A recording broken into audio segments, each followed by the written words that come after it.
దేశంలో Karnataka Maharshi Valmiki scheduled tribes development corporation limited కుంభకోణం hot topic గా మారింది. ఇప్పుడు మూలాలు హైదరాబాద్ లో కనిపించాయి. కార్పొరేషన్ లో 187 కోట్ల విలువైన స్కామ్ జరిగినట్లు సిట్ ఈడీ విచారణలో వెలుగు చూసింది. ఇందులో హైదరాబాద్ కు చెందిన 9 కంపెనీల ఖాతాలకు 44.6 కోట్ల రూపాయలు జమైనట్లు సిట్ నివేదిక స్పష్టం చేసింది.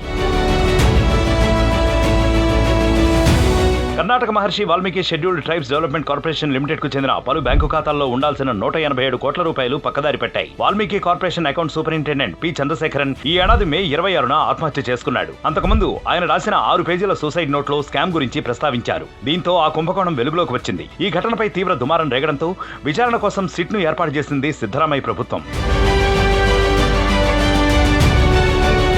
మనీ లాండరింగ్ జరగడంతో ఈడీ సైతం రంగంలోకి దిగింది. లోక్సభ ఎన్నికల్లో మద్యం డబ్బు పంచడం కోసమే వాల్మీకి కార్పొరేషన్ నిధులను అక్రమంగా వాడుకున్నట్లు ఈడీ సిట్ ప్రాథమికంగా నిర్ధారించింది. కుంభకోణంలో భాగమైన మాజీ మంత్రి నాగేంద్ర, వాల్మీకి కార్పొరేషన్ చైర్మన్ బసనగౌడ దద్దల్, మరో 2 బ్యాంకు అధికారులు సహా మొత్తం 11 మందిని ఈడీ అరెస్ట్ చేసింది.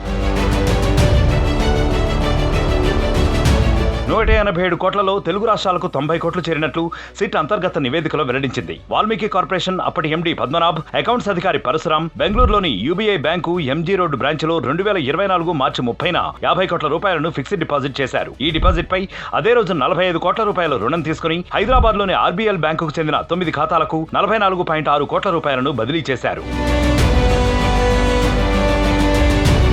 హైదరాబాద్ కు చెందిన 44.6 కోట్ల నగదుతో లోక్సభ ఎన్నికలకు ముందు పెద్ద ఎత్తున మద్యం, ఖరీదైన వాహనాలను కొనుగోలు చేసినట్లు ఈడీ అధికారులు గుర్తించినట్లు తెలుస్తోంది. నగదు బదిలీకి వినియోగించిన బ్యాంకు ఖాతాలు నకిలీవని అనుమానం వ్యక్తం చేశారు. ఇందులో రాజకీయ పెద్దల హస్తం ఉందని అనుమానిస్తున్నారు అధికారులు. కాంగ్రెస్ అధిష్టానం సూచనతోనే ఇదంతా జరిగిందన్న ప్రచారం జరుగుతోంది. కర్ణాటకలో సీఎం సిద్ధరామయ్యకు నోటీసులు ఇచ్చినట్లే రేవంత్ కు కూడా నోటీసులు ఇస్తారనే ఊహాగానాలు వినిపిస్తున్నాయి. ఇటీవల కర్ణాటక మంత్రి సతీష్ జార్కిహోళీ చేసిన వ్యాఖ్యలు ఇందుకు ఊతమిస్తున్నాయి.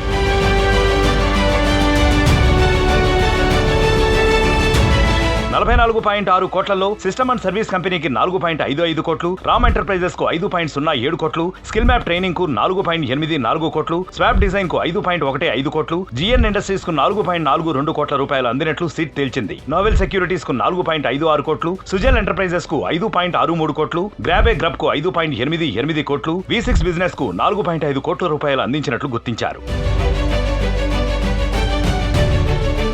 సిట్ రెండో ఛార్జ్షీట్ లో ప్రధాన నిందితుల పేర్లు కనిపించకపోవడం పలు అనుమానాలను కలిగిస్తోంది. తొలి ఛార్జ్షీట్ లో నాగేంద్ర, బసనగౌడ, సుచిస్మిత రావల్ పేర్లను ప్రస్తావించగా శివమొగ్గ జిల్లా కోర్టుకు సమర్పించిన రెండో ఛార్జ్షీట్ లో వారి పేర్లను ప్రస్తావించలేదు. కార్పొరేషన్ మాజీ డైరెక్టర్ జేజీ పద్మనాభ, మాజీ అకౌంట్స్ అధికారి పరశురాం, జి దుర్గాన్నవార్ పేర్లను మాత్రమే సిట్ ప్రస్తావించింది. దీంతో మాజీ మంత్రి, corporation chairman, UBI bank chief manager ను కాపాడటానికి ప్రభుత్వం ప్రయత్నాలు చేస్తోందని ప్రతిపక్షాలు ఆరోపిస్తున్నాయి.